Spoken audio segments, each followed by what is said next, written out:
Tout autre chose maintenant, Thierry, avec une très belle revue, Le Festin. C'est une revue qui fête ses 20 ans. C'est une revue qui s'intéresse au patrimoine de la région Aquitaine et qui nous fait découvrir une association qui s'appelle les Rives de l'Art. Alors tout ça se passe en Dordogne. Quand vous êtes une association et que vous n'avez pas de locaux, pas de lieu d'exposition, que faire? Eh bien, vous ne le savez pas, mais vous avez à votre disposition le plus beau, le plus spacieux, le plus naturel des lieux d'expo, l'extérieur, la nature. Et c'est ainsi qu'au bord de l'eau, au milieu d'un champ ou au détour d'un chemin, eh bien, l'association Les Rives de l'Art en Dordogne expose de jeunes artistes. Ça nous donne alors cette installation qui est visible aux fenêtres de l'abbaye de Cadouin. Ça nous donne aussi cette sculpture sur un pont.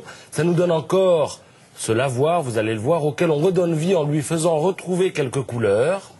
Et la promenade continue. Voici maintenant l'arbre ailé. Alors ces deux ailes ressemblent en fait à des hamacs dans lesquels on serait mal inspiré de s'installer, sauf à vouloir finir sur le derrière.